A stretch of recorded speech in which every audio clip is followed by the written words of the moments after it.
Sahana Bhavatu Sahano Bhunaktu Sahaviryam Karavavahe Tejasvina Vadhitamastu Ma Vidvishavahe.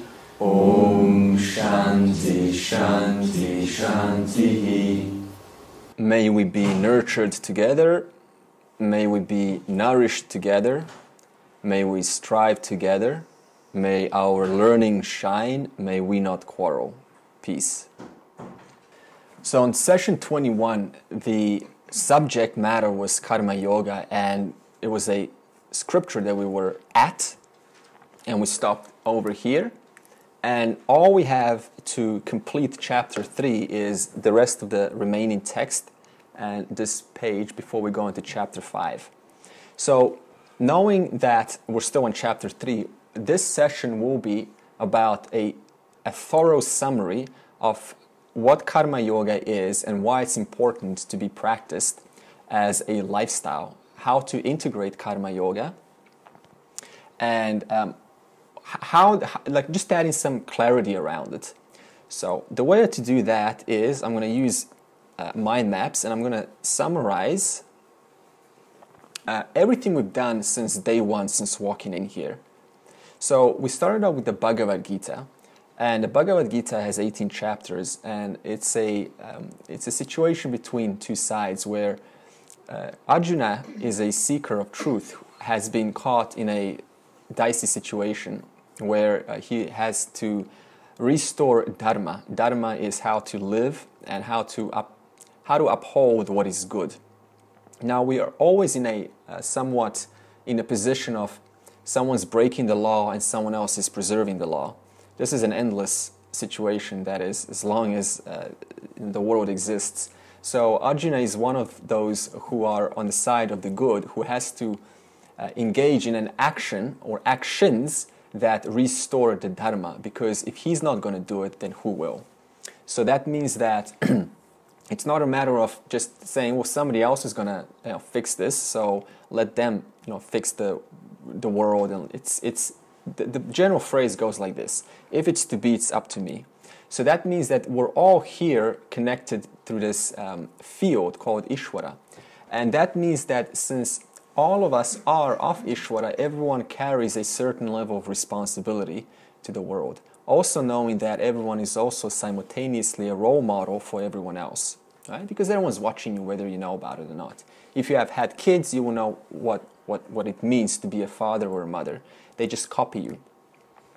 So now Arjuna is, as we said, between two sides having a breakdown, and he recognizes that the situation he's in cannot be solved by himself.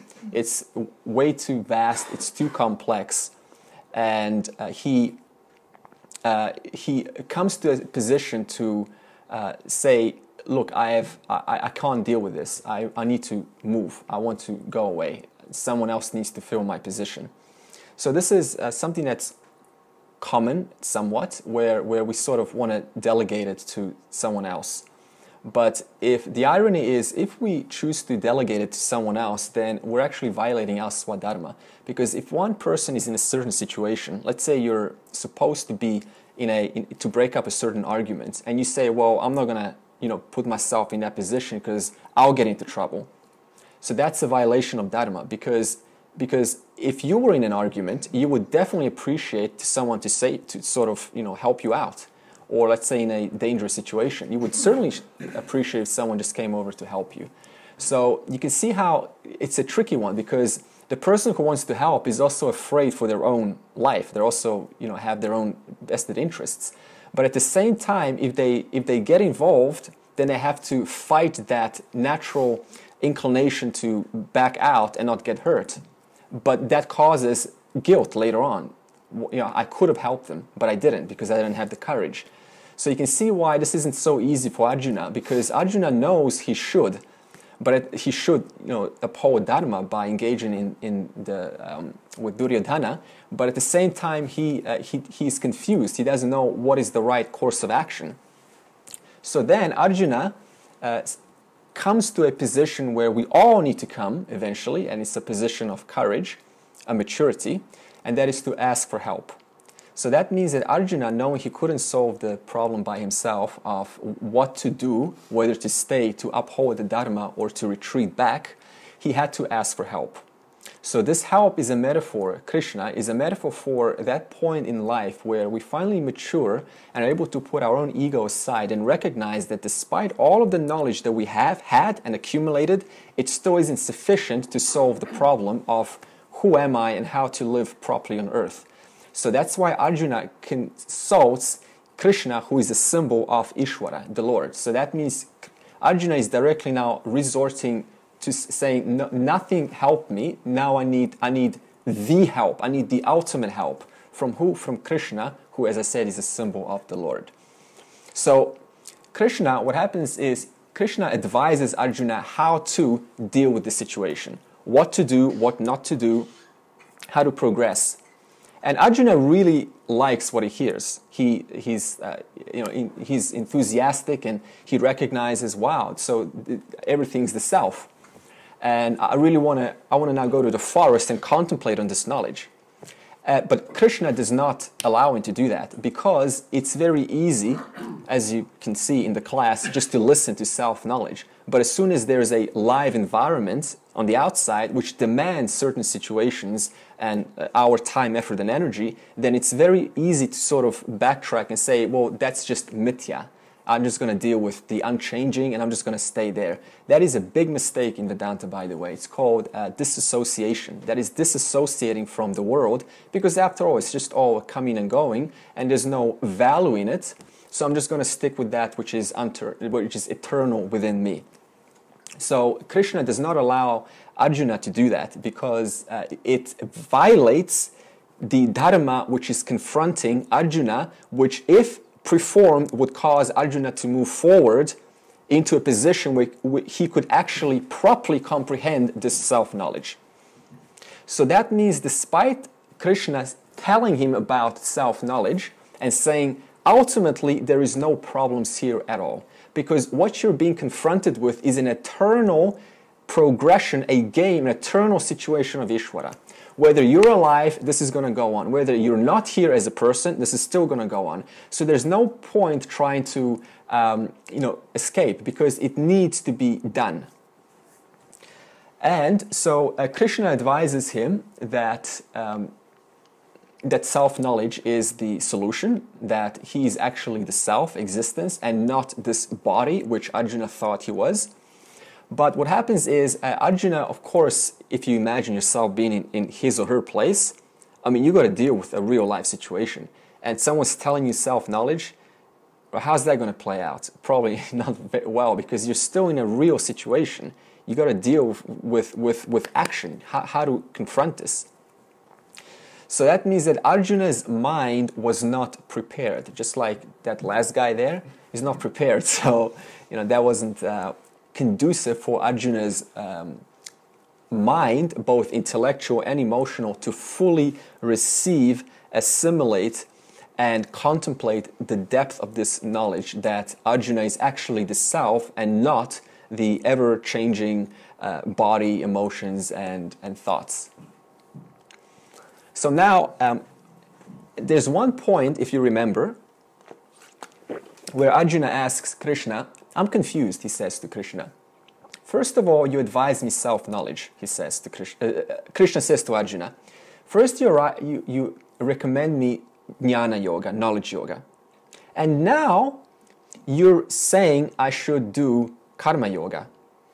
And then Arjuna says to Krishna, which one should I do? Because they both lead to liberation, but which one should I do? Which one should I take up? And Krishna responds to Arjuna and says, they are both paths to liberation. It depends on the predisposition of the person. For some of us, knowledge works instantaneously because we're already primed. Our minds are already sufficiently clear. Our emotional and intellectual minds are already primed to receive the self-knowledge. Some of us, that is not the case still. So for those, we need karma yoga, which is both of them are means to liberation, except Jnana Yoga is the fast track. Because Jnana Yoga knowledge is pointing directly to that which I am. Whereas if one doesn't get that, then saying I am that, I am the unchanging, and they're trying to comprehend that, then we say, that's fine, there's no problem. We got karma yoga for you. So now we come to the topic of what exactly is karma yoga. We already mentioned this several times. This time I want to put it in a light of pragmatism.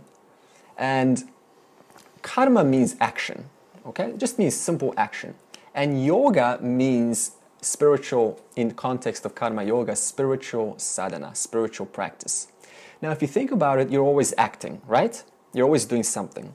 Walking, gardening, you are, let's say, taking the trash out, cleaning your teeth, taking your clothes off, you're turning on the heater, you're writing something, you're listening, you're having a shower. So that means there is no time where you're not acting. We can all conclude that firmly.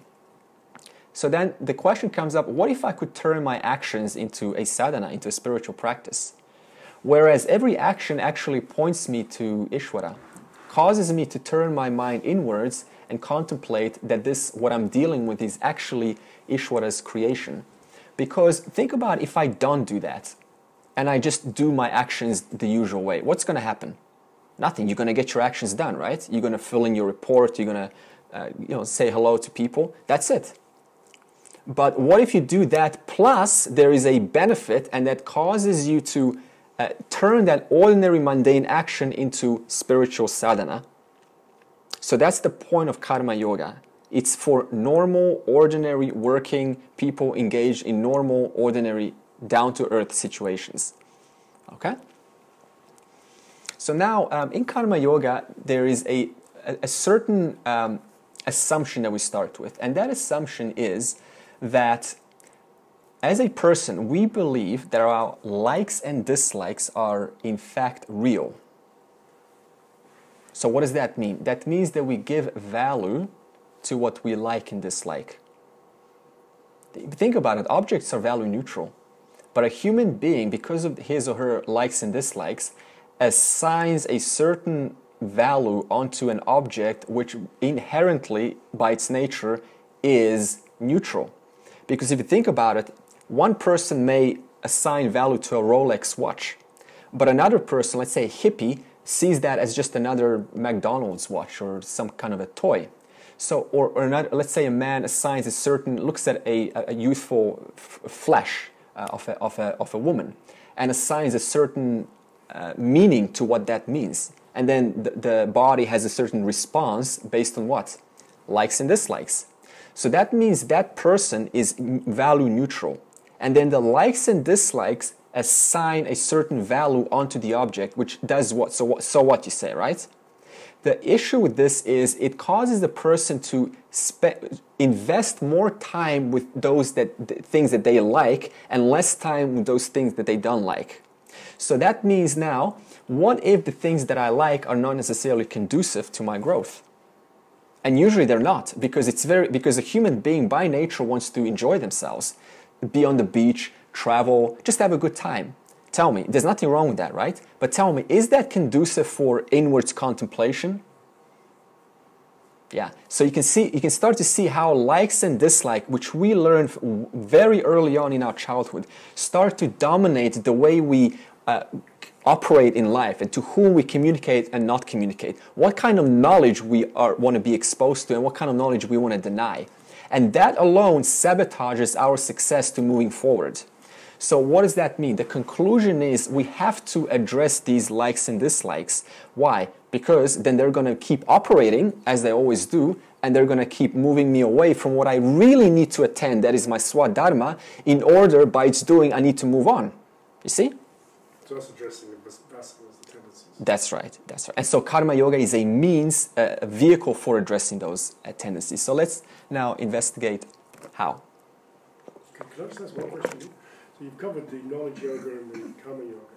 Does bhakti yoga have a place in that Bhakti Yoga is actually karma yoga. Oh, so It's that's just good. also because Bhakti Yoga is devotion.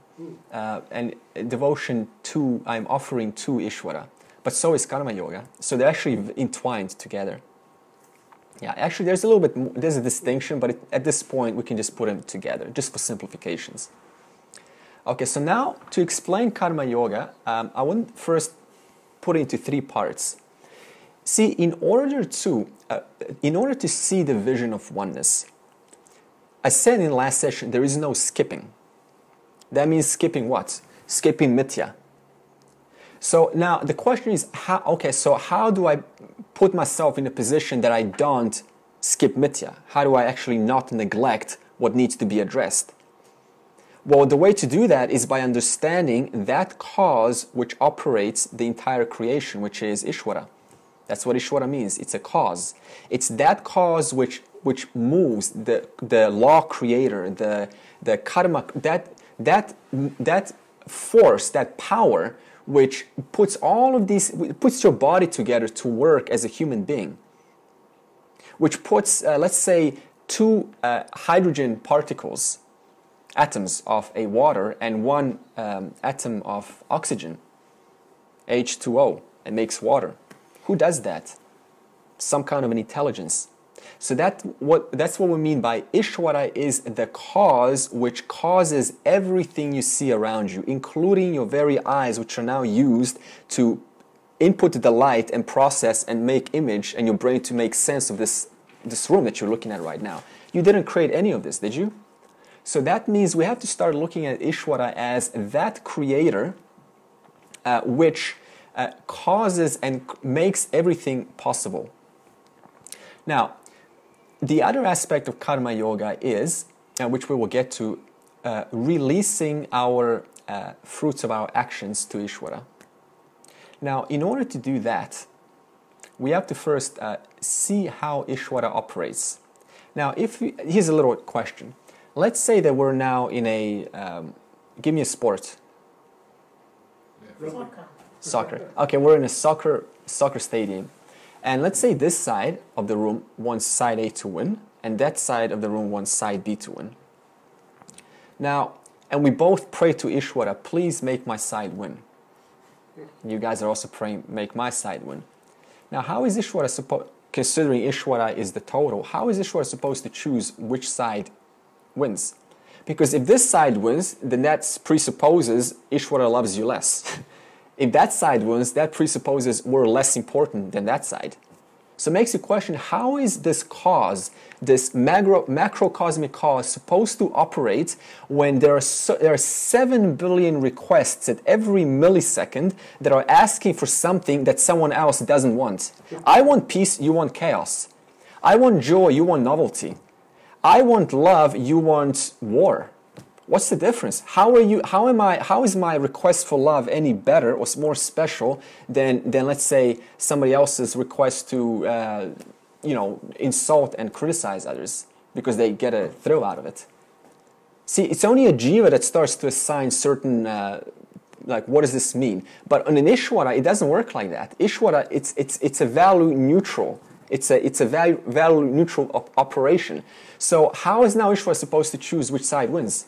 The answer is according to the needs of the total. So if you think about it, the needs of the total, not just Earth, but I'm talking the entire creation, is so complex that it is impossible to fathom by our small minds. But we can at least, try to investigate how this particular cause makes all of this happen. And we'll just split it into two parts. One, your own causal body, which causes you to do the things that you do. Okay? We're talking about the causal body now. The causal body is that body in you that causes you to eventually perform certain actions when the time is right. Because the causal body has karma. And karma means results that are yet to fructify. Okay? So that means that, let's say one day you feel normal, and then the next day you just feel like taking a holiday. Now, where did that come from? Why did that idea just come there? Where did it come from? Now, you think that's an accident, right? It's not. That comes from the causal body. Or let's say one day you're into one particular practice, and then the next day suddenly you just have this feeling to look into alternative practices, into alternative means. Where did that come from? That's your causal body. There's a whole series, unseen in the past, of series of actions which you have done, which have taken time to fructify in order for today for it to come to a position where suddenly I want to do something different. And that past which has led you, we do not know what that past is, because it's so hard to trace these circumstances which have led us to where we are today. Yeah, you see, so for example, you remember the example when I dropped the pen by accident, and it wasn't my intention, but it dropped on the floor, and then suddenly everyone looked, and then there was all these series of, so that was a cause, there was all these series of effects. Everyone was looking, making comments and smiling. So that wasn't my intention at all, but the results of what happened were totally out of my control. You see, now those results is what we call the collective cause, the collective Ishvara. Because I didn't tell exactly who's going to laugh and who's going to contemplate what this means and who's going to just not say anything. You just had your own response by your own natures, right? But nobody, so that is called the collective. Now, the other thing we have to know about karma is there is a personal karma, okay, that causes you as a person to do the things that you do in life. And there's also individual karma. Individual karma is, let's say for example, collective karma. Let's say for example, a group of people are born in a country with high bomb rates. There's a lot of violence. Now, what is that? Where does that come from? Because there is let's say 2,000 people in a city that's very dangerous. What is that? That's called collective karma. So not only do you have your own personal karma, your own stuff to play out, but also you find yourself in a collective position. Another example is, let's say those who are born in Delhi, in India, which is it's a reasonably polluted place. And so that means every person in Delhi is exposed to air pollution. Because so that means everyone who's born in Delhi has their own collective, it's a collective karma. Everyone's born in Delhi. They're all exposed to the same condition. On top of that, there is personal karma. And personal karma means that someone is going to experience less severity of that air pollution than someone else. So what does that mean? That means that someone can be in a car and they're having air conditioning, so they get a nice air. But someone else's karma is to not have a car and just be walking on the street. So two people in the same collective environment, but exposed at a different level according to the severity of the collective. So you can see how complex these causes which connect people and cause not only your own individual karmas based on the circumstances you've done, but also it's now entwined with the collective. Yeah, which is why you're born in a certain ethnic group, with certain parents, with certain neighborhood, all based on what? These both your personal karma and the collective karma. Okay. So now, knowing that Ishvara operates on the needs of the total, okay, we can start to see that the fruits of our actions, that means the things that we do, right? There's a result. Every time you do something, there's a result. Okay, so if I say hello to you, I don't know how you're going to respond back. So that means I've applied an action, but the reaction, that is out of my control. Okay? So that knowing now that Ishvara is this macrocosmic cause, it stands to reason that it is not wise to try to put responsibility into what happens, knowing that it's totally out of my control. Because what causes anxiety, if you think about it, and stress in life? Worrying about how things are going to turn out, which is totally out of your control. Because now we know there's so many circumstances which cause different people to have different responses, and that is totally not in your favor. So that means the only thing we can do is just do the best that we can with the action and resources that we have. But what we get back, that is totally not in your control. Okay. So now, what is Ishvara? We can't see Ishvara. We can't see the Lord. Why? Because it's not an object. So but we can see the effects of Ishvara. The world, everything. So that means that Ishvara is the knowledge and power which causes everything you see around you. And everything you see around you is the effect of the cause being Ishvara. Of people, of the world, of planets, of laws, of gravity. You didn't create gravity, did you? You created nothing. So that means that Ishvara is all knowledge and all power, and the objects that you see, the effects of that all knowledge and all power, is what comes out of Ishvara. It's by which is sustained by Ishvara, and it's onto which goes back into Ishvara. What do I mean by that? I said Ishvara you cannot see. You cannot see God. You cannot see the Lord.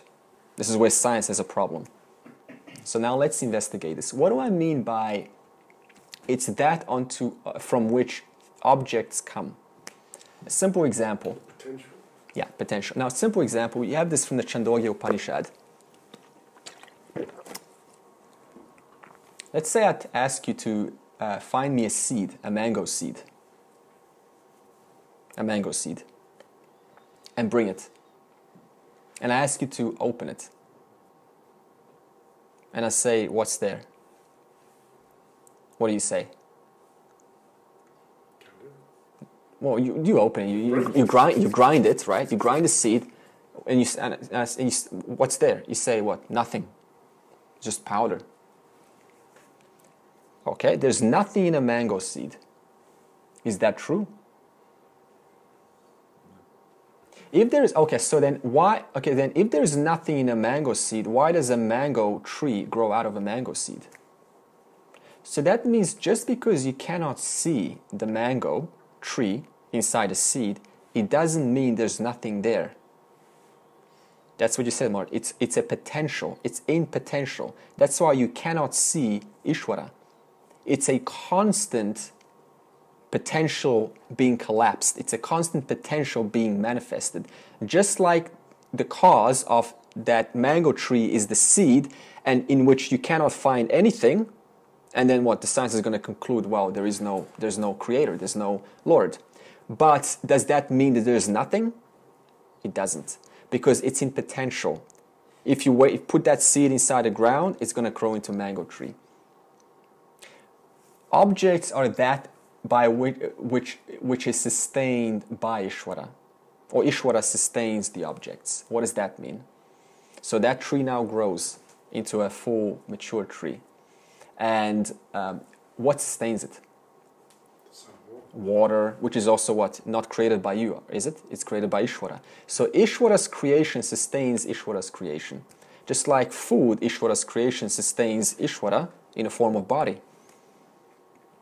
And Ishvara is that onto which the objects come back into. What does that mean? How do you prove this? That objects come back into Ishvara? Simple example.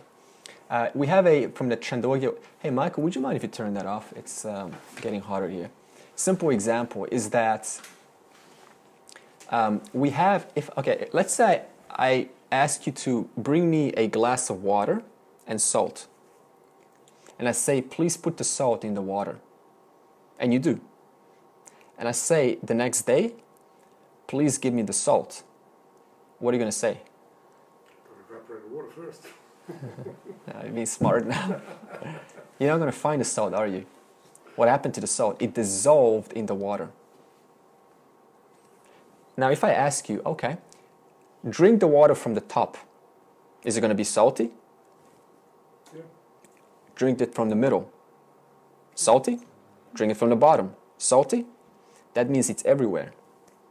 Just like the object which goes back into consciousness is everywhere. There's nothing that is somewhere else. There is no second existence where it's sort of parked. It's everywhere. It's in unmanifest. Okay, so now the needs of the total is how Ishvara operates. We're all clear on that. Because the field is far too complex and everyone has a certain need of their own in order to be fulfilled. Now that need can only be fulfilled according to the situation which would be of the highest and greatest good for the total. That's the only way Ishvara can operate. Otherwise, if I say to you, you know what, I want the sun all for myself. Okay, I'm going to get it. No problem. But then what about others? What about all the solar panels which conserve energy, not having to dig the coals in the ground? What about all the other people who need the sun? So that means if I just say I need this for me, then somebody else pays the price. So this kind of thinking is incorrect. That's where karma yoga attitude comes, which is now what we're going to get onto. The attitude of karma yoga is, first of all, knowing that and understanding that Ishvara is this macrocosmic cause. It stands to reason that I need to surrender my actions, the results of my actions onto that field which causes everything. Because the field is way too complex for me to expect something occurring exactly as I would have it be. And the attitude that comes from this is knowing that everything is Ishvara, that Ishvara has provided for me from day one. There is a sense of thankfulness, gratitude, because even your ability to listen now depends on what instruments which you didn't create, your ears and your brain. So that means that Ishvara has even given the body those faculties which, because of their use, based on your free will, of course, based on where you expose your senses to, because of their use, is going to lead one to the highest purpose, which is the absolute clarity of the unchanging I. So that's why we have this attitude in karma yoga that whatever happens, it's good, whether it's good or bad. You see? Because sometimes what happens that's seemingly not nice or seemingly negative, it actually turns out to be the greatest chapter, the greatest initiator, the greatest catalyst much later. It just takes some patience to see that. Okay, so now I want to ask you a question. If knowing now that we did not create anything, okay, put it this way. Before birth, before you were born, did you at some place on earth or outside of earth, wherever it is, cobble up earth? Did you create the earth? What about the sun? What about the smell of the flower, the actual scent? What about 10 million different scents combinations that give you that distinct flavor of the scent? What about the color of the hair? What about the fact that the earth revolves around the sun every 24 hours? What about seasons? Did you create any of that? Did you create in that special lab emotions? Let's say emotions of just, lightness and contentment, satisfaction. Did you create that? Did you create, let's say, how long your nails will grow? No. Did you create, let's say, the fact that you have 5 toes and not 6 toes? Nothing. So tell me, what did you create here?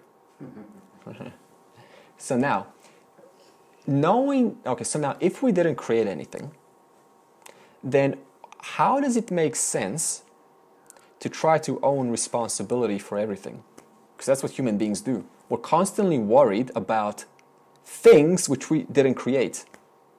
No matter what thing that is, an object, whether it's a person, career, money, health.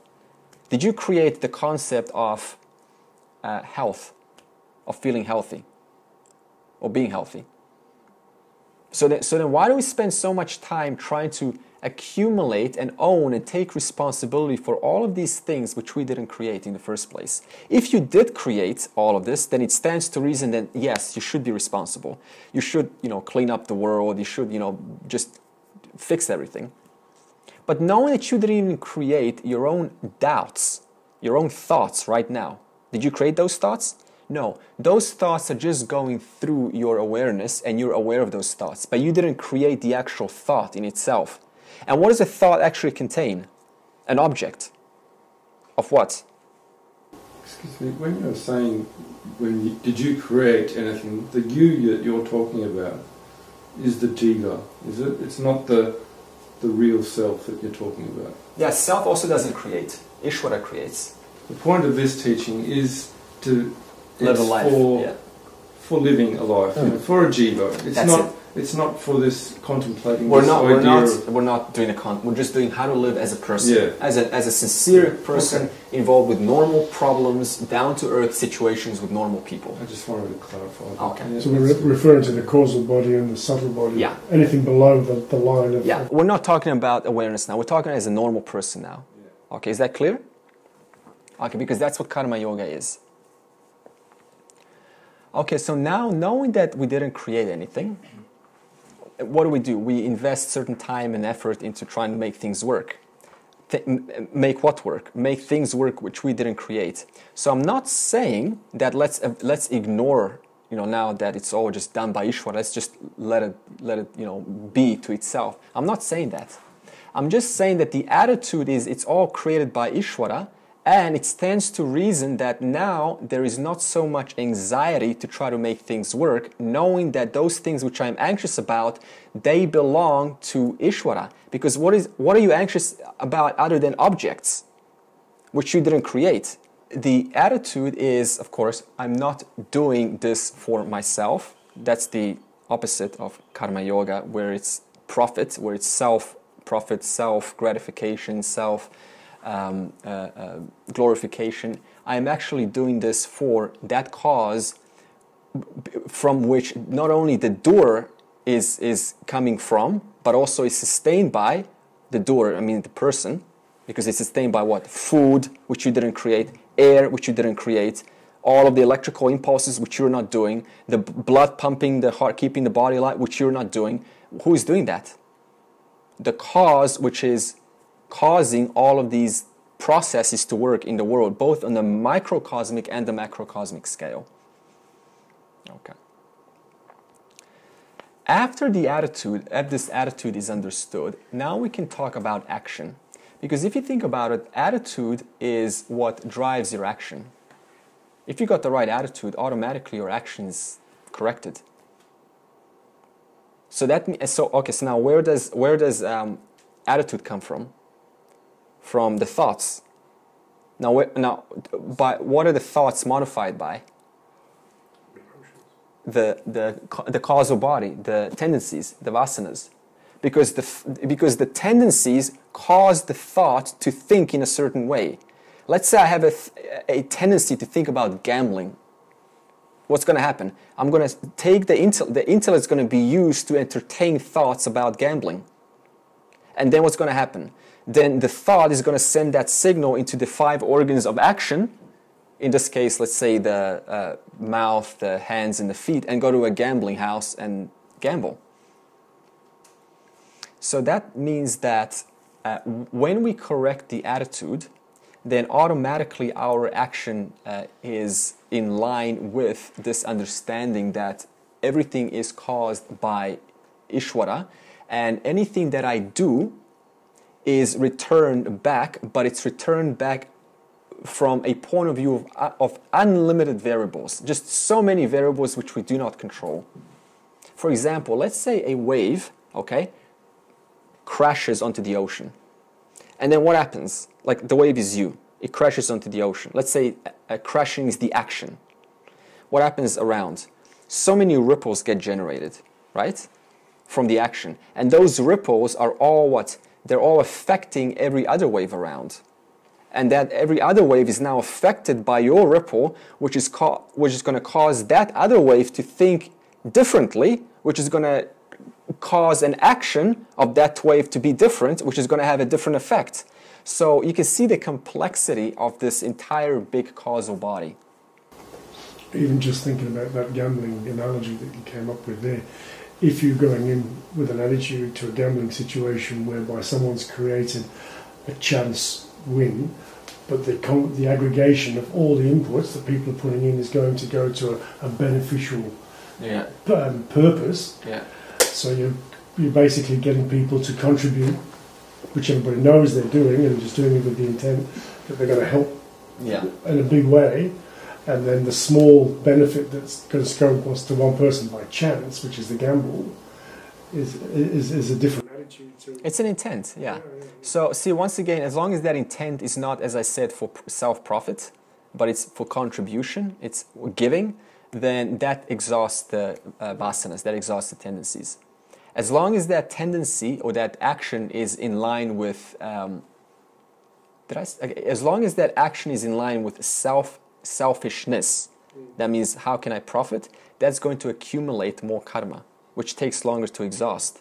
Because now I'm going to think in next time in favor of my own self-profit, which is going to put me in certain situations which I have to deal with. Let's say I'm going to experience what? Guilt, because now I know that I shouldn't be doing this. I am, secretly behind closed doors gambling, and it's not right. So that means we cannot cheat Ishvara, because this dharma field of what is right, it's built into everyone. So that's why if we violate something, we instantly know that we should not be doing that. It's built in, it's a program.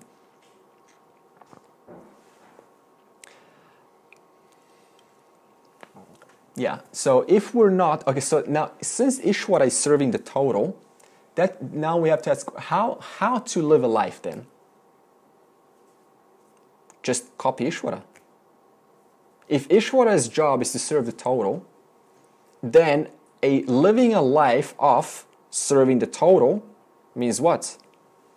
I'm in line with Ishvara. I'm aligned with Ishvara's laws.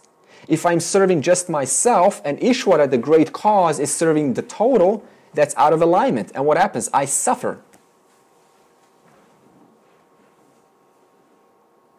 One example of this, let's say that all of us are now in orchestra and we all have different instruments. I've got the guitar, Shinyi is the flute woman, the lute, Lloyd is the drummer. So we all have a different instrument, okay? Now let's say we all come into the orchestra of life and we all start to play very well. We do what's dharmic, what's right. We all play together. And then let's say one person has a certain like to play their own stuff, their own music. And they do. What happens to everyone else? We recognize that something's off here. Something's out of alignment. In other words, the person with their own likes and dislikes comes out of alignment with the whole. And what happens then? The whole responds in such a way that they cause the person to question themselves. And not only that, but the person who went out of alignment experiences judgment. So see how that instant feedback system comes as soon as we're out of alignment of Ishvara, of not serving the whole? Yeah. That's what we say, that the macrocosm, the whole, and the microcosm are exactly identical. If Ishvara is serving the total, then if the person is out of alignment with serving the total, that's going to produce suffering, which is going to accumulate karma, which is then going to cause me to further engage, getting enmeshed and entangled in worldly situations, which are not going to be conducive to the growth of a quiet, pure, sattvic mind, which is needed for discrimination of the real from the unreal. That's the basis of Vedanta. It gets complex though, doesn't it? Because, I mean, corporations, the way they behave, very much a group dynamic. Yeah. And, from my observation would be that they don't operate for the greater good. But then that's my observation. It gets very hard to discern, what is actually going on. Yeah. I've been in meetings when there's been sort of a lot of unethical things going on, and I'm just silently going, this is wrong, but if I step back now and look at it, I go, how can I determine that? So it gets really complex, particularly if you're prone to looking at just society conventionally and the way it operates. You look at governments and you look at individuals, social system, and then you system. you're all ready with your judgments, particularly morally, about what's going on. But then if you put this overlay over it, because see, but now this is where you, as an individual, despite being in a collective karma where there's an unethical situation going on, there's still an individual who has of their own free will to say, well, this is wrong. Now, see, this is where the problem comes. There's always that. Because now if I come out of this situation and I stand up to an unethical behavior, then I lose the job. And I don't want that. But if I continue the unethical behavior, I continue the job, but I'm doing something wrong. So what should I do? See, that's yeah. So that's exactly the situation Arjuna is in. That it's not so easy to make a decision, but eventually you're gonna have to start to tilt towards the basis or in line with Ishvara, serving the total, doing what's right. Yeah, I know, because see, that means that life itself is going to start to change. Because eventually this knowledge becomes so clear that it becomes so hard to do something that's wrong, nearly impossible. Because it's almost like knives. The more tamas in the mind, the more the mind's clouded. Very easy to do evil. Very easy to cheat, to lie, to steal. But the more the mind purifies, the more that original consciousness is reflected onto the mind, and original consciousness is but purity. It's that which is inherently good. It belongs to, of course, Ishvara. Consciousness is not good or bad, but Ishvara is just pure sattva. It's pure goodness. It becomes what we call intuition, I suppose. Yeah, and that becomes, once you actually get that knowledge becomes feeling, which becomes courage to stand up and recognise and have clarity and actually turn a situation around. Just like Gandhi, for example, he was in the same situation. I think it was at the ocean and he wanted to get some salt. I think that's his story. And he was told he couldn't because the British didn't allow him to. And he said, well, this is not fair because, you're taking our salt from our waters and you're selling it to us at 10 times the price. I think that was Gandhi. I may be incorrect. But anyway, he started a revolution just by not willing to participate with what is adharmic, what is not in line with dharma. He stood up and look at the revolution that he created. So that means eventually someone has to stand up. And the more this knowledge becomes firmly established, the more you're not going to put up with what is clearly not the right thing. The more you're going to have that courage to say something. Because if you don't, you're going to feel bad. And nobody wants to feel bad. And it's going to feel so bad that I have no choice but to say something.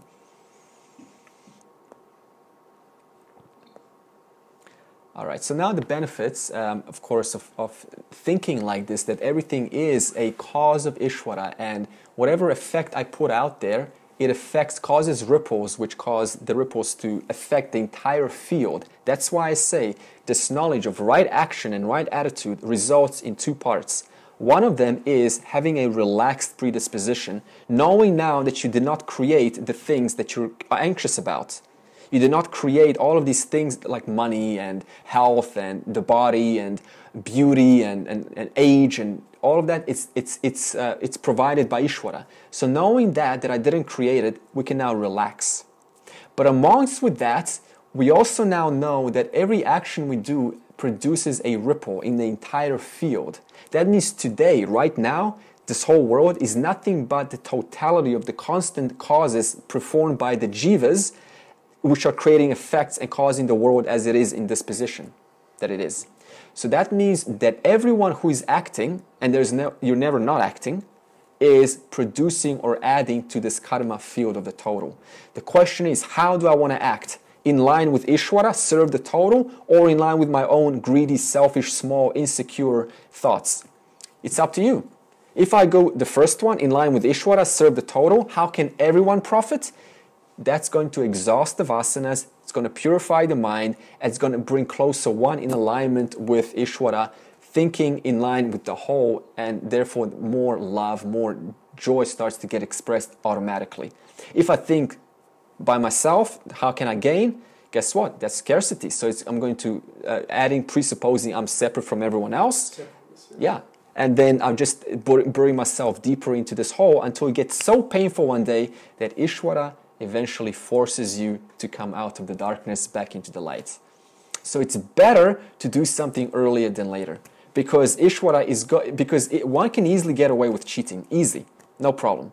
But one day the cheating gets so much that the person, something happens, some situation, he gets found or she gets found, and now it's so bad that now they have a huge glazing fire to put out. So it's much easier to put out the fire while it's still small, isn't it? Then you got to be aware of it first. That's right. And how are you aware of it? By being educated as to what is the right way to live, which is what we're here for. So that means if I'm selfish, I'm walking away, but the fire is going to keep increasing more and more and more. And one day I'm going to have to attend that fire. You know why? Because the more the fire burns, the more smog gets everywhere.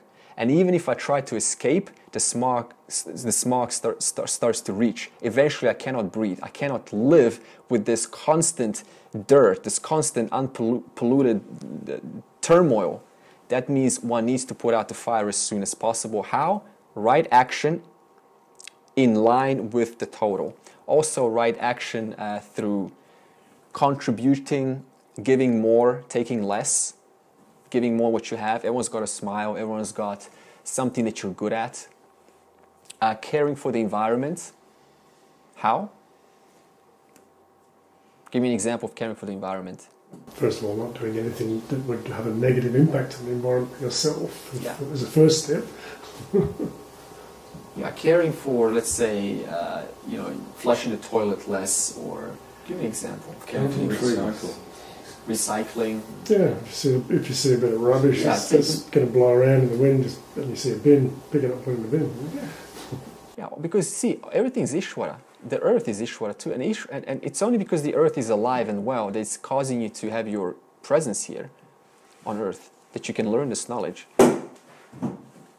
Other example is inner growth actions. That means actions which facilitate or nurture one's mind to think positively or in the light of the knowledge of the whole. How to do that? Through Vedanta, through your own prayer. Prayer is a very powerful one. Worship. In fact, here's a nice example of karma yoga in action before eating. We usually what? Just eat, right? Food, we eat. What about converting that as a reminder that everything here is Ishvara? There's a nice prayer from the Gita. It goes, Brahmar Parnam Brahma Havihi Brahma Gno Brahmana Hutam Brahmeva Teva Gantavyam Brahma Karma Samadhina. It's a very beautiful meaning. It says, the means of offering, that means the food, is Brahman. The food is Brahman. The oblation is Brahman, the one who is brought the food.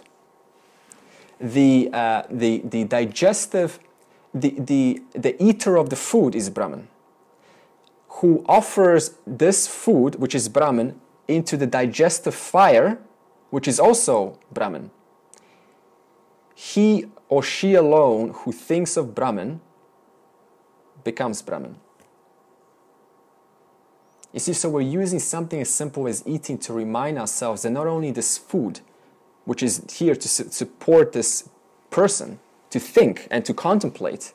So that what? That means that he or she who constantly contemplates on everything is the Lord, everything is Ishvara, quote, directly sees the vision of that as constant knowledge.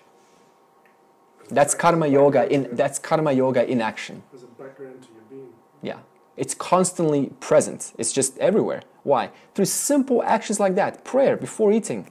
Prayer, if let's say you're tired and you fall asleep and you want more energy, why not prayer for Ishvara? Because Ishvara is the cause which gives you those things which you need. So why not just pray, say, Ishvara, I need more energy, please.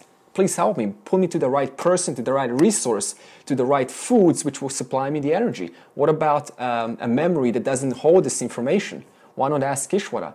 Ishvara, please provide me a memory that I can hold all of this knowledge together and integrate into my life so that it's my daily experience. It's a normal thing.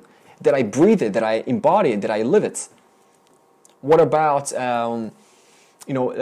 what about, not for objects though, okay? Because objects, you cannot pray for objects. You know why? What did we say earlier on? The needs of the whole is that. That's right. Very good. Because the object is out of your control. You see, let's say there's two men and they want the same lady.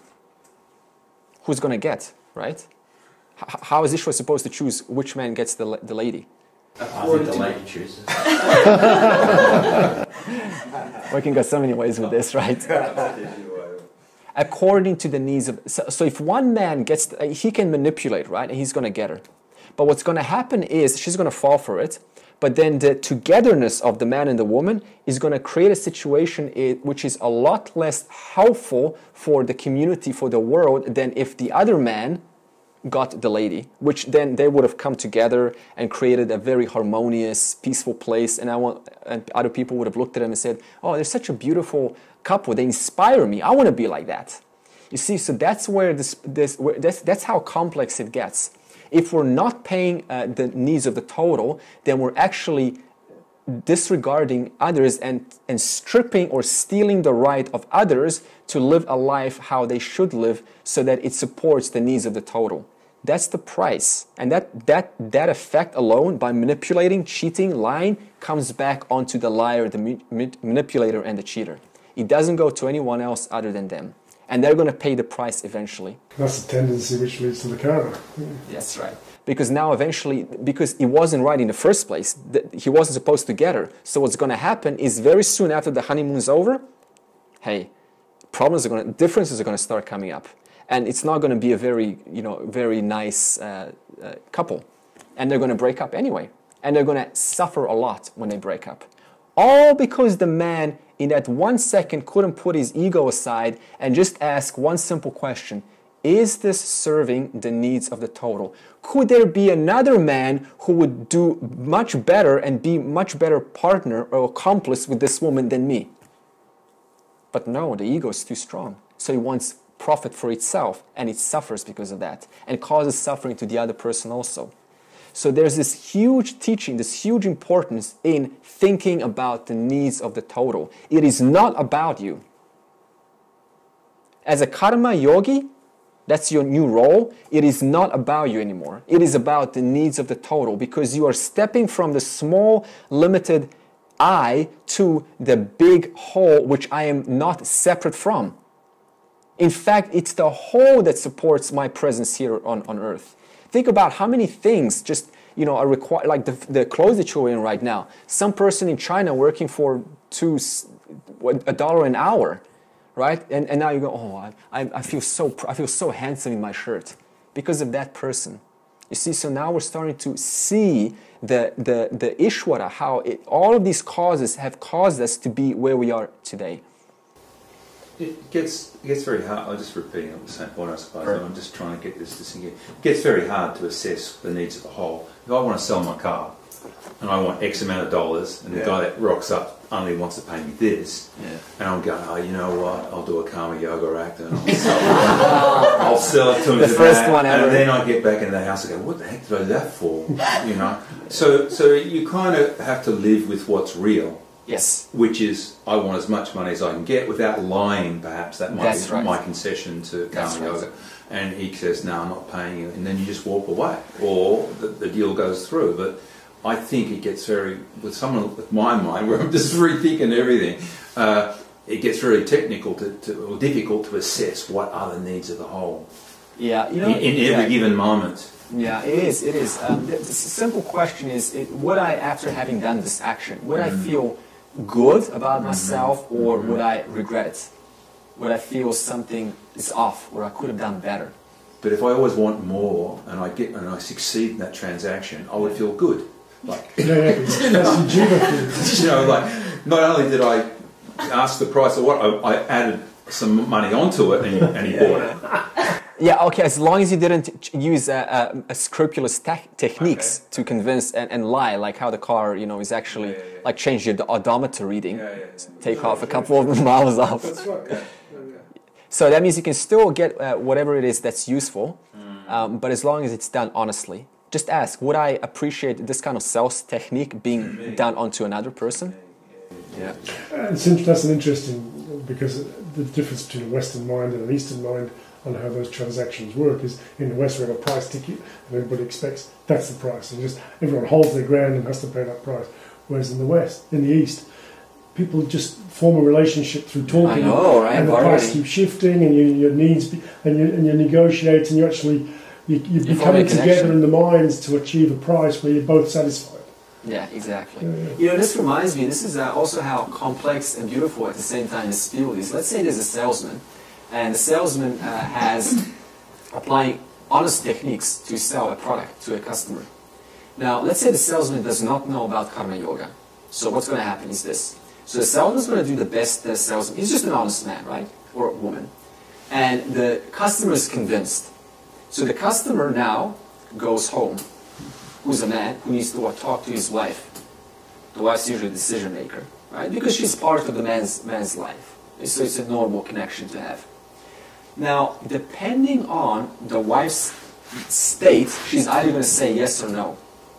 But we need to go even further back. What changes? Let's say that she had a conversation with a colleague who was sort of lousy, and that colleague caused her to be lousy too.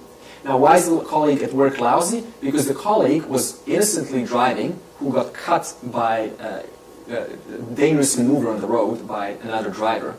Why did that driver do a dangerous maneuver? Because the driver got laid off at work. Why did he got laid off at work? Because that driver did not have a good relationship with a person who went to the boss and said a few things that were not true about that driver. So the boss thought, by the basis of who to lay off, he thought this person should not be here. All of that whole chain of events led to finally the customer saying no to the salesman. The complexity of the field is infinite. That's why we keep saying in karma yoga, it stands to reason not to put so much importance or so much expectation on what I get back, because it is totally out of my control. That's why we say karma yoga is renouncing the fruits of your actions. The fruits means results. Renouncing the results of your actions to whom? To whom? To Ishvara. Why? Because the field is so complex, it's completely out of our hands to even fathom. All right. Now there's in the Gita there's a very nice short quote that Krishna says to Arjuna. He says, even a little bit of this karma yoga, even a little bit, removes great fear. Why? In the light of what we learned so far, why would karma yoga remove fear? The anxiety that comes along with being on the outcome. That's right. So the anxiety that is present in the mind of the individual who doesn't understand karma yoga. Obviously, the individual is always thinking about the most appropriate result based on what? The likes and dislikes. You see where the likes and dislikes, the vasanas, cause problems? They constantly create expectations, and those expectations are totally out of line with the needs of the total, and so those expectations do not get usually fulfilled, and so it causes disappointment. In other words, and what is disappointment? Anxiety? It's fear. Fear of what? Fear of not getting what I want. Stemming from what? The tendencies. That's why we apply karma yoga, offering the results of our actions back to Ishvara, without too much, this is so or feeling sorry for myself that I didn't get what I want, or trying to make a big story out and tell your friends how you didn't get it. No, like so what? It's just Ishvara. It's happened. Let it go. Okay, so why? Because the results, just like see the gray. That's the jiva. Once you initiate, you have no idea which way this domino is going to go. No way. It depends on who is going to intercept and how they feel and who they know and all of these complexities there. So now, if Ishvara is the cause of the whole creation, what happens is, without this karma yoga, this is another example, without this karma yoga, is the jiva, by default, will want to own the situation or take control of their life. That's what we all, as a normal person, we want to have total control of our life. With our kids, with our partners, with our bodies, with our health, with our money, with our house, with our place, with our car. We just want total control. In other words, I should be in control. But in truth, are you in control, knowing now what you know, based on the total causes of everything? No. You only control, as we had that picture, what you do in the moment. But what comes back to you, that is out of your control. So the free will is this. So be clear. Ishvara, what you get back is this. Because that's going to return back to the cause. So let's say this finger pushes the button in a very rough or unconsiderate manner. Pushes someone else, whether it's verbal or whether it's subtle. Then what's going to happen is going to return right back to this actor, jiva, and they're going to have to deal with those results. Yeah. That's it. It all comes back to that living in the present. That's what you do right now. Being mindful. There's that's the way. Being mindful, deliberate action, calculated and intentful. That's the basis of karma yoga. Yes. We're saying that even bad thoughts that are coming into our mind are not my doing. They're Ishvara's putting them there, perhaps.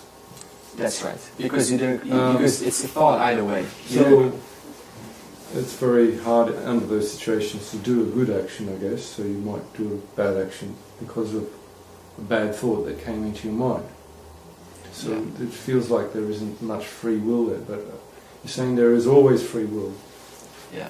Where is this coming from? Okay, sure. So no, see, that doesn't belong to Ishvara. It belongs to the jiva, because the jiva accumulates certain those thoughts. First of all, are triggered by likes and dislikes. Because if you have a dislike for certain thing, that's going to entertain the thought about that thing, and we label that thought negative. So that we have to trace the cause of that thought, not address the thought itself, but the cause of that thought. Right. And what's the cause of that thought? Like and dislike. Now, how do we modify the like and dislike? What do we do about this? Karma yoga. Start performing actions whenever you can that serve the needs of the total, thinking about the whole. Little by little, this practice causes me to be more considerate and caring about the things that I do. I know it doesn't seem like there's not much free will. When you're saying Ishvara is actually controlling everything, even the bad thoughts. Yes, because the thoughts are created, they're a creation of Ishvara.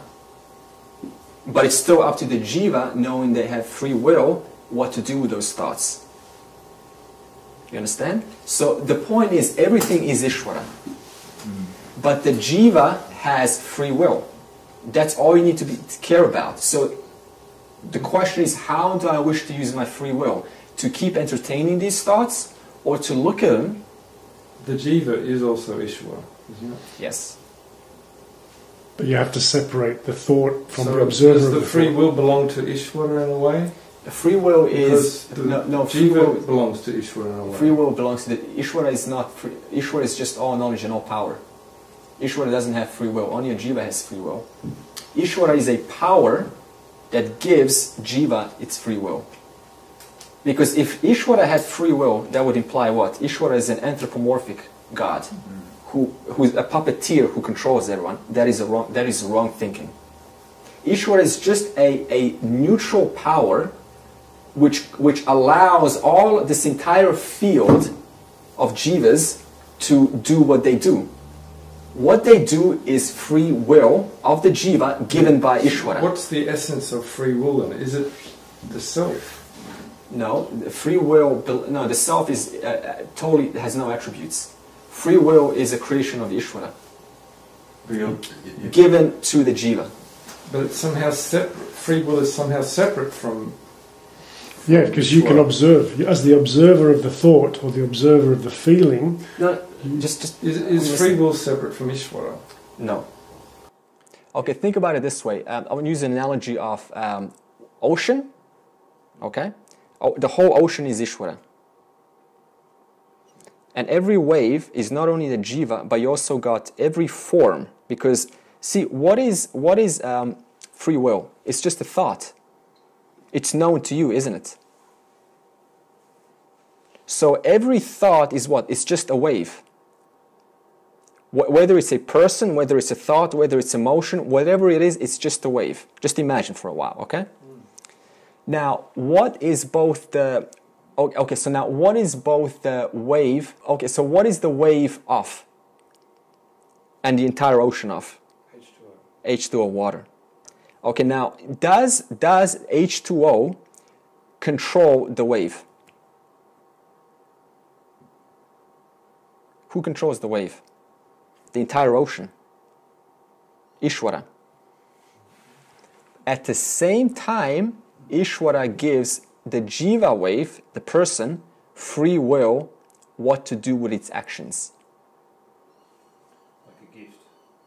Like a gift. There's the laws of Dharma, though, that determine whether it comes back as it creates a good vasana or a bad one, though, isn't it?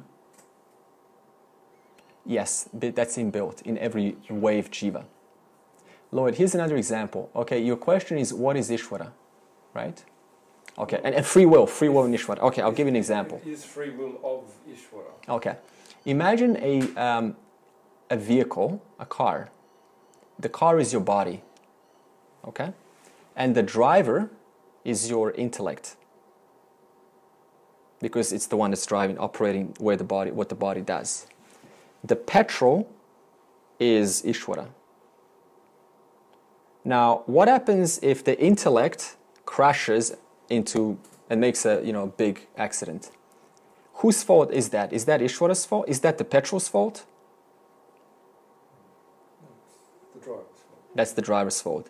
That means Ishvara is that power which gives the ability for the sinner to be a sinner and the saint to be a saint, depending on the driver's intellect, depending on your free will, whether I steer left or I steer right. I still need Ishvara, which is the cause which provides the vehicle to work. But it's still at the same time, I, as the driver, have control whether I go left or right. It is up to you. That's called free will. That means the petrol neither has free will nor... The free will has nothing to do with the petrol. It's just the power that gives you, the jiva, free will to do whatever you want. It's the action in the moment. Contemplate on this, okay?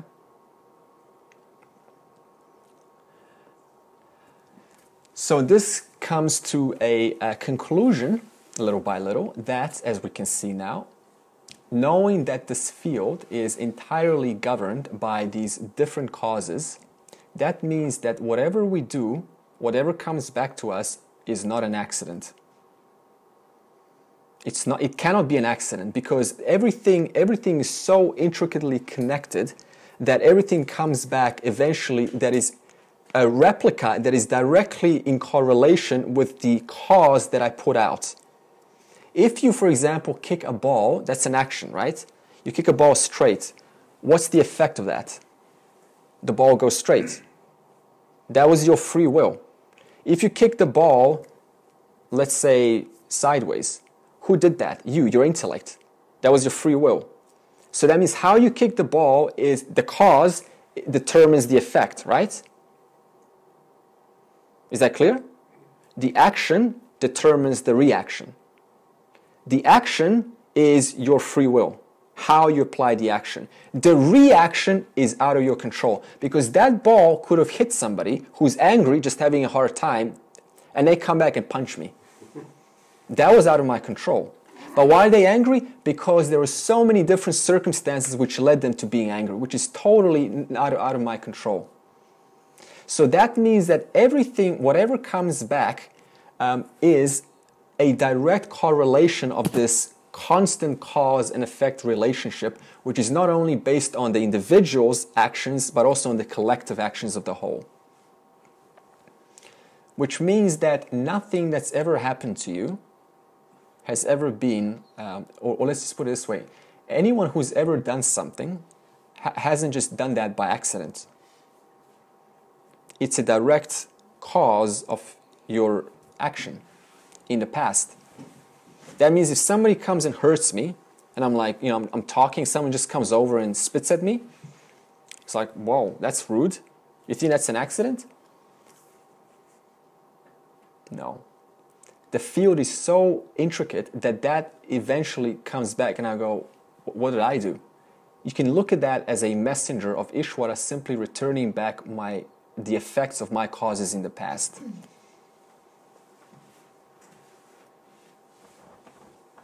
So that means this field is a constant cause-effect relationship. As one, because every cause is actually an effect. An effect demands a cause at the same time. They're not separate. You see the difference? There's actually no difference between them. Cause and effect, they're one.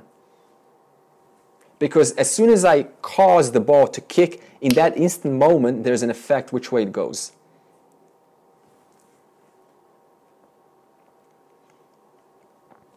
Okay. Which is another cause, instant, Yeah. spontaneously. Yeah. It just keeps going infinitely. That's right. Okay, so this leads us to how to live this, how to integrate this into our life. We've talked about right attitude and right action in the light of understanding that Ishvara is the great cause. Yes? Now, what the other thing that we need to know is that now this is going to come back to you, Lloyd, when you started when you brought a topic of the self at the beginning. How do we use this to discriminate between Satya and Mithya? How does this help us to discriminate? Well, first of all, in order to discriminate between the real and the unreal, you need a pure mind. You need to have that clarity in the mind. And karma yoga is going to help with that. Okay? Why? Because karma yoga forces the mind inwards. As long as I'm just engaging in karma, in worldly actions, without giving it any thought, guess what? It's just you're just playing with toys, totally externalized. Your mind's totally outside, right? But if there's an aspect that this is Ishvara that causes me to constantly contemplate whatever I'm doing, whatever I'm engaged with. So the point of karma yoga is to turn the mind inwards, which is the heart of self-inquiry. Now, when the mind is turned inwards, one comes to a point and starts to ask, okay, well then who am I? Now the mind is clear. And what do I use in order to determine who I am? So in Vedanta we have two principles, the subject and the object. This is the basis of how to discriminate. The subject is that one who knows about what is presented to the subject. That one who knows. The object is the object which is known to the subject. In other words, the knower, the subject, and the known, the object. Okay, so that means the object is anything other than the subject. Clear? The subject is that one who knows about whatever the subject is witnessing.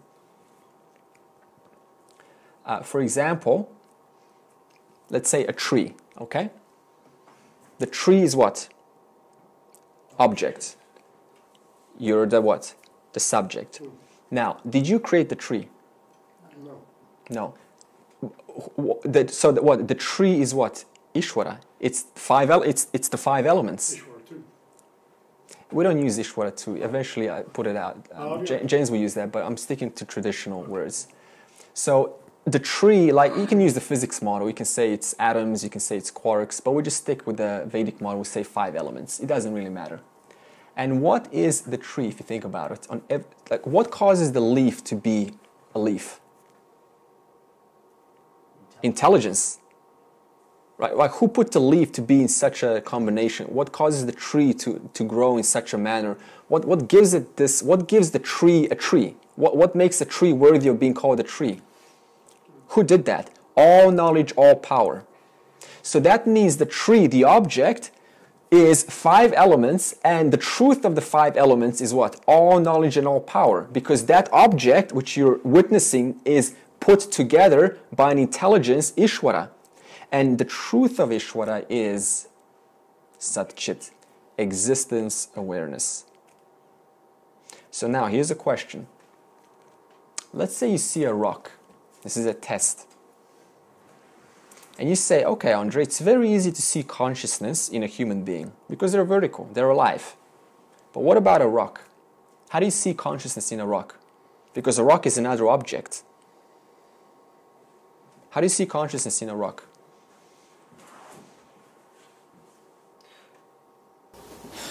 I'm just going to say, it almost becomes, how can't you see consciousness in a rock? Yeah. Ishvara is everything. If consciousness is everything, well, the rock is part of everything. Yes, very good. So, yeah, very good. Yeah, that was right on. So the rock is made of what? 5 elements. What's the person who's looking at a rock made of? 5 elements. And the 5 elements, so the person itself is what? A composition of limbs and all of these processes working together. That's intelligence. You didn't put your body together, did you? That means it was put together by an intelligence. Who put that rock together? Who formed the rock through pressure, through millions of years to cause? And if you think about a rock, what is that made out of? Sand and different kind of, The particles. The word there is form. Form. It takes form. It's been limited to boundaries, which Yeah. is the form, and that's Yeah, and it has a shape of its own. It has a That's certain, intelligence. it has a certain weight, Yeah. and it's put together. It's hard. It has a certain density to it. So that means what? It's also caused by a certain intelligence. Ishvara, subject. Ishvara, object, and the truth of Ishvara is what? Sat Chit, existence, consciousness. So that means, where do we find a commonality between a person and a rock? In the aspect of existence. The rock exists. The object exists. The subject exists. That means what? Object exists, subject exists. That means both the object and the subject, what do they share in common? Sat Chit, existence, awareness. So how do you find commonalities in something that is inert? In the existence aspects. If it exists, it's intelligently put together. By whom? By this great cause, Ishvara, and the truth of Ishvara is consciousness. Just like the truth of the ocean is H2O. They're not separate. It just doesn't have a causal body or aerospace. Yeah. Okay, so this now eventually leads one to this object and subject discrimination, the knower and the known. Eventually leads one what we call, there's a term for it, Jivan Mukta, but it causes one to identify what is real and what is unreal. That's the essence of discrimination in Vedanta. What is that? What is it in my experience that's always present? And what is it also in my experience that is always changing? Real versus unreal. So that means the real is that awareness in whose presence the changes, the rock, the water, everything, the entire world, my own thoughts, my own emotions, my own body, are constantly known for what they are. So here's a question actually. Is this an object? Yes. Okay. Is your emotion an object? Yes. How about your thought? Yes. How about your doubts? Yes. How about when you say I am, is that an object? How about I? When you say I, is that an object? Yeah. Yeah. Why? Why is even saying I, why is even that an object? Because it's known. Because it's known. Yeah. How do you know you're saying the I? How do you know there's... Something's referring to the I. Yeah. So that means this subject-object is what causes one to eventually have clarity around the non-changing principle, which is the Atman, which we call Atman, and everything else that is constantly coming into the experience of the awareness of the individual. Clear? Okay, and this person we call a Jivan Muktaha. So now the question is, how do you know that if one is a Jivan Muktaha? You cannot know who's a Jivan Muktaha. Only the person themselves knows. It cannot be presented in a behavior or what they say or how they speak or how they look like. It's impossible. Only the person themselves will know if they're truly free. Because a Jivan Muktaha is what? Is free from creation. What does that mean? How do you know you're free from creation, free from experience? The answer... When you're identifying with the observer or the awareness, you're identifying with the awareness, not the actual perception. Okay. Okay, that's also an answer. You know when you're completely independent on objects for your happiness. Totally independent of objects for your happiness. That means no object can add anything onto you. That means that nothing in this world can make you more complete than you already are. Because H2O is already everywhere. It's already all pervasive in the entire ocean. That means even if, let's say you lose all your money, your house. Now, of course, let's be real. You know, it's not gonna be pleasant, of course, but it's not a big deal because it's recognized as just another vikara, another changing phenomena. So, what is a Jivan Mukta? A Jivan Mukta is one who is completely free from dependence on objects in the world for their joy, for their happiness, for their sense of completion, for their sense of wholeness, including knowledge, including emotions of the body, including how they feel on a daily basis, completely free of that.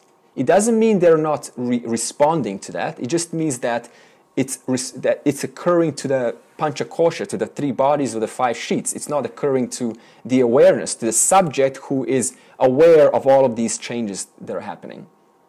So that means even, let's say that, a little bit dramatic, the body starts to age.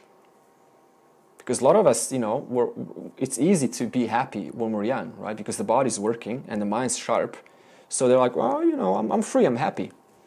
Now let's say that the person breaks their two legs, or let's say their two legs are paralyzed. Okay? Still doesn't affect the joy. Two arms are paralyzed. Still doesn't affect the joy. Now let's say their skin can no longer feel things. Still doesn't affect the joy. Let's say they go blind. Still doesn't affect the joy. Let's say they go deaf and they lose their taste and their smell. Still doesn't affect the joy, the wholeness, the fullness, the completeness. Totally free from creation. And this body is not separate from creation. That means they're free from the body, including everything that the body is experiencing. That's a Jivan Muktaha.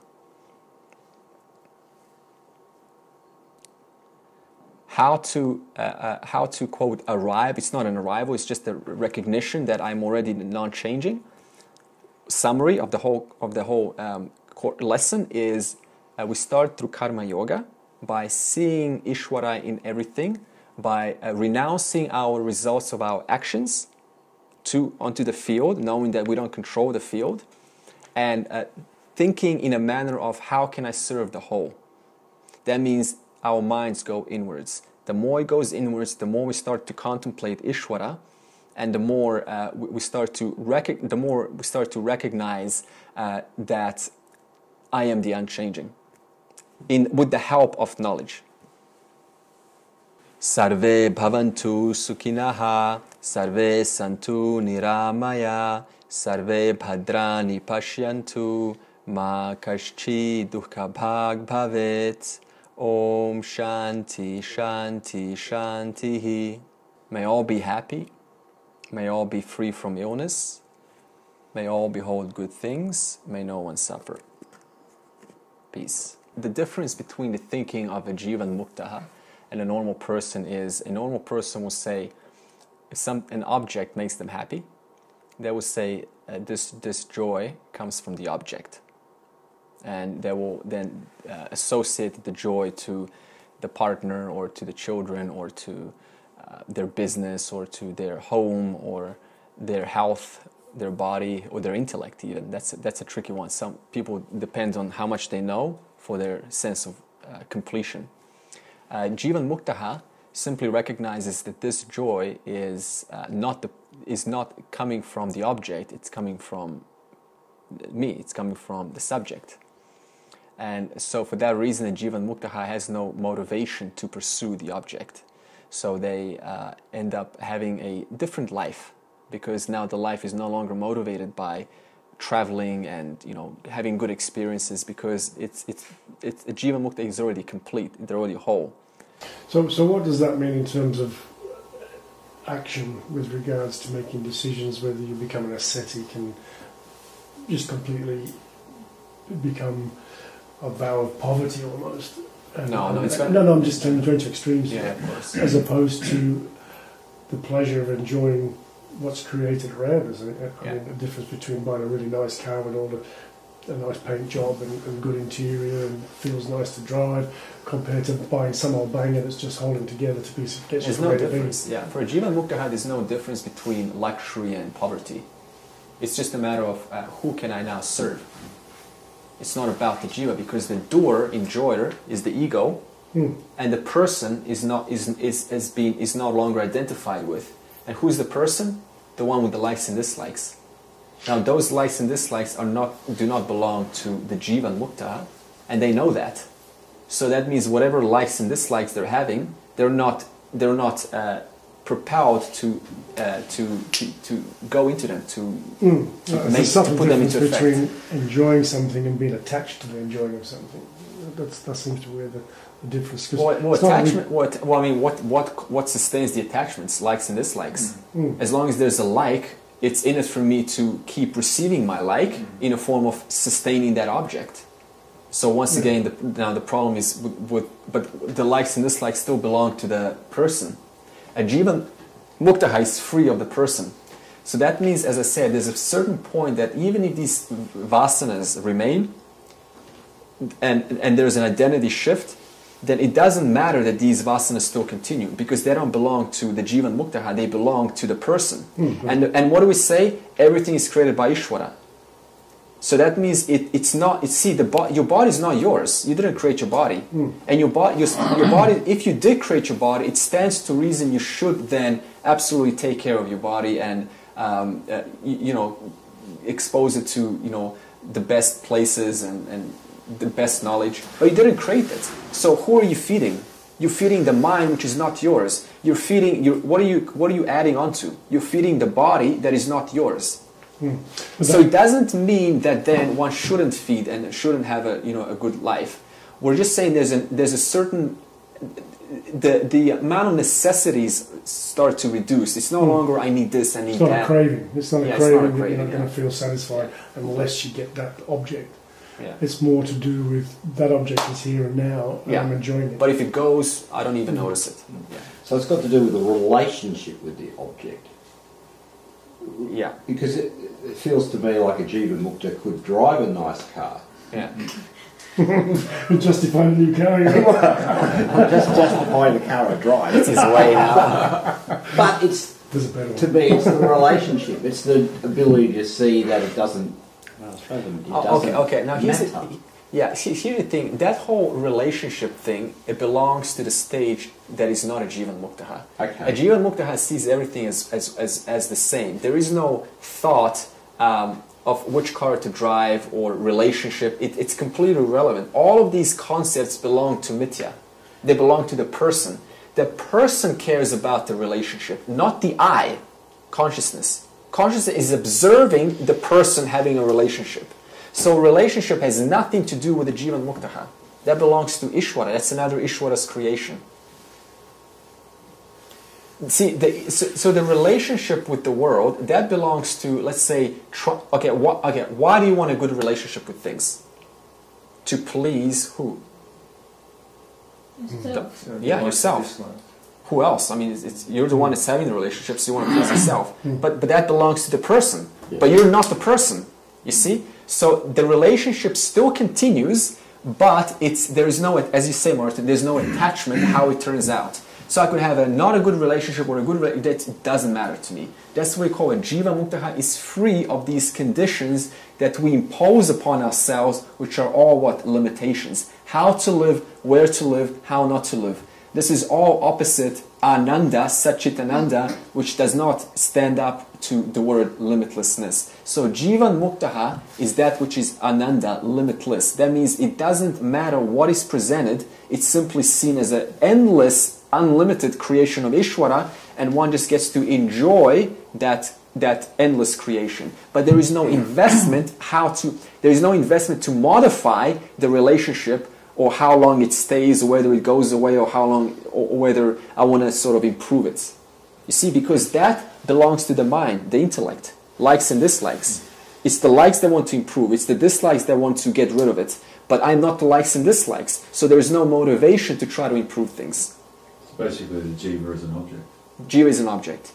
Subject, that's an interesting point, because I mean, personally, I've been going through a few things recently, and that lack of motivation is something that did turn up, in terms of why bother? Why bother to go out and try to create money, and I was just sort of going through those sort of mind games of I would rather just sit down, not burn any fossil fuels, eat simply, live simply. Well, karma yoga is living a simple life. At the same time, not using this as an excuse not to transact with the world to serve the whole. You see, this is where we go, oh, okay, Jivan Muktaha doesn't do much, so I'm just not going to do anything here. Exactly. And then that's going to imply I'm enlightened here. It doesn't work like that, because we just said that everything is Ishvara, whose nature is to serve the whole. And why wouldn't you want to serve the whole? Because you're only serving yourself. So a true Jiva Muktaha has no self-interest in their actions, because they know they're serving themselves. And there's only the self. Mm-hmm. Right? So this whole idea of trying to sort of intentionally modify things to match what a Jivan Muktaha is, that's another like and dislike belonging to the person, revealing they're still identified with the body. Oh no, look, I'd already surrendered the results of my actions to Ishvara. No problem. Got that far. But I've got expectations about, if this is going to happen, then something's got to go around. It's got to be pushing me in the direction where we're supposed to be going. And then all of a sudden you're not getting those expectations fulfilled, and so you're thinking, well, maybe I'm on the wrong track. Well, that's like and dislike. Yeah, of course. All we're saying, to simplify, is that Jivan Muktaha has no self-interest in how things are to turn out. That's it. They're totally free of objects. Objects involves the entire Ishvara. That's what an object is. Yeah, Ishvara is an object. Why? Because it's known to you. Subject, object. That's an interesting one. So objectifying Ishvara is obviously something that's happening there. Yeah, but you see, you can't objectify Ishvara. That means even Ishvara is not the I. Because Ishvara belongs to what? Everything underneath the line. Yeah, actually that's just resolved by But you cannot discard Ishvara, because in order to say that, even for me to go, oh, I am not Ishvara, I still need Ishvara to say that. Mm-hmm. That's why they're intricately connected. They're entwined. You see the jumper wall, the wall being the consciousness, and the jumper being Ishvara. You cannot separate them. Wherever there is form, that's exactly where there is Ishvara. Wherever there is mithya, there is exactly where there is satya. They're inseparable. That's what we mean. The vision of oneness has no mithya and satya. That's just another concept for the mind, to help the mind to understand this. But at the end of the day, you just throw this away, because it's just another dualistic categorization of what is permanent and what is impermanent, what is changing and what is unchanging.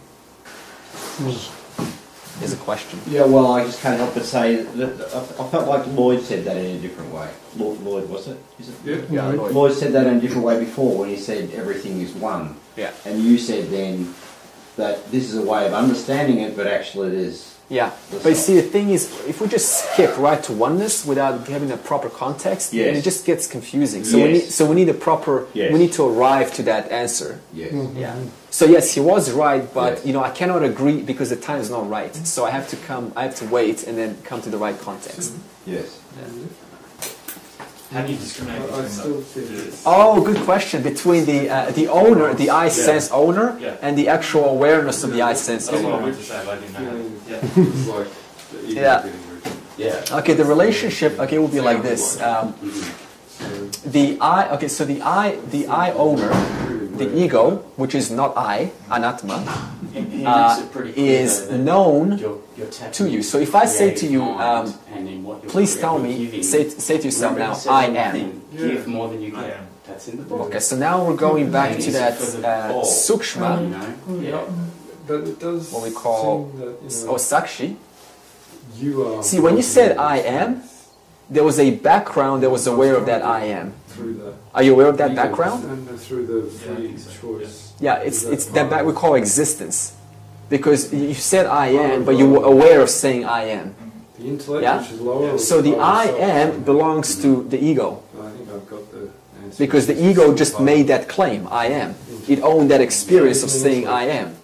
But the witness, called sakshi, is the awareness prior to that experience of saying I am. That's why you know he said I am. So that means if you say here, okay, so see that's mithya, and that's satya, that's Brahman. Okay. So see this line that separates satya and mithya. So when you said I am, that belongs here. I am, or I know that I said I am. You see that? But now this, I know that I am, that you cannot grasp, because that belongs to consciousness. You cannot grasp yourself because you already are the self. So that means no matter what you say, whatever you know about, I know that I am, I know that I exist, I know that I'm aware, I am aware, I. If you just even say I, there is that silent presence called, we call that here sakshi, which is the witness, knower, or the observer, one that lends its shine to whatever is here in these brackets. You know, it's the illuminator of your I am. I thought that was Atman. No? Atman is Brahman. Okay. You said that Atman was associated with matter. Yes. Atman is when Brahman is operating through an individual. We give them that name, Atman. So actually, Atman is Brahman. But so what is Atman? Atman is Brahman conditioned by the 5 sheets. Yeah. Atman is Brahman conditioned by the 3 bodies. So it's still original consciousness, but it's now conditioned by your mind, by your intellect. So there's no Atman in a rock. Yeah, so that's why we say Atman is actually the one that knows that I am Atman.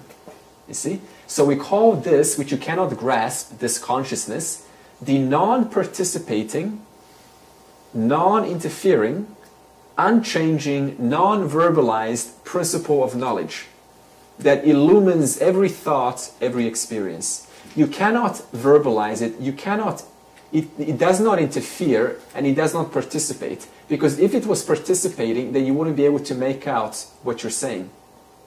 That means it has to stand apart, completely witnessing, not interfering, not participating with anything that happens. Well, that's the subject. Yeah, we can call that the subject, yeah. That's the unchanging. That's the, Yeah, the unchanging. you can't. There's no form. There's no limit to it. So You can't- subject, object. You can't even conceive it. You can't even conceive it because you cannot conceive what you already are. That's why you cannot grasp it. You can just know it that, okay, well, I cannot grasp it, so I can As only soon just as you've tried to accept conceive it, you've actually gone one step further back Yeah. again. Because if you're trying to conceive or conceptualize it, you start to put it into a form, and as soon as it started to take which is objectifying it. yeah. And, So, and the fact that you've got to that point means you're coming at it from from another. It's always one step prior Yeah. to your action of trying to grasp it. Yeah, it's like I liken that to when when you get two mirrors either side of you, and you look in the mirror, you see yourself in that mirror, and then you go back and you see that, and it just keeps going back and back and back and back forever. Yeah. Well, each time you'll focus on one actual image, Yeah. and then your attention sees the other one back in the other mirror, and you're actually going back and back. You cannot grasp it. You can't. It just goes on. Yeah. So all we're trying to do in this entire course is to re-identify the I with this ungraspable I know that, which is which is unchanging, non-interfering, non-participating, and non-verbalized. So even if you say I, and it's the present. It's the very present. even if you say, yeah, that's right. Even if you say I, you just verbalize it. But this is the non-verbalized. It's the I that knows about the I saying the I. You see? So if you say I am, that I am belongs here. But you know you said the I am, don't you? That knower is here. I know that I know that I am. It's like you've got the thinker, sorry, you've got the thought, Yeah. then you've got the thinker, and then you've got the observer of the thinker. But as soon as you actually say the word observer, or try and visualize observer, Yeah. you've missed it, and Yeah. you've got to go back again. Yeah. So the whole point is just to re-identify. So this is 100% consistently clear, and it's present all the time. It's impossible not to miss. It is the present. Yeah, it is the present. So I am that. So for example, Nisargadatta, when he writes the book I Am That, that means I am that. Now. Yeah, and I never was And now it's anything. gone. I never was anything other than that. Yeah. Personal self is consciousness. Is that what he's saying? What's that one? The personal I is consciousness. Is that what he's saying? The personal I is the. Mid- What do you mean by the personal? The ego? Three bodies and 5 sheets. Well, I mean, that's the experience. I never understood what he meant. I am that. But The personal I is what the consciousness. Individual. Yes, it's okay. The personal I is known by consciousness. I think when he says I am that, do you mean what's the that? The that is that, the awareness. So when Nisargadatta says I am that, he's talking about the awareness. Yeah, his point. Yeah, and it's only said by the self-realized person. Yeah. So if an ignorant person says that, then they're referring to mitya because they don't know what that is. They're trying to objectify that. They're trying to objectify it. Yeah. Yeah. Just like you would say Aham Brahmasmi, which is the fourth Mahavakya. That's a statement of the self-realized person. They're saying I am. This I, called reflected consciousness, Atman, is Brahman. Because you see, you can never be. See, you already are Brahman. But what they're trying to say to you is that as long as there's matter, right? The matter is always, the consciousness is seemingly conditioned by the matter. So in other words, the wall is seemingly conditioned by the jumper. But it's actually not conditioned because the wall is independent of the jumper. So what we say is the person is seemingly conditioned by their mind. Why do we say the word seemingly? Because actually they're not conditioned. Yeah. The original light is never conditioned. But it seems to be conditioned when it's shining onto the mind.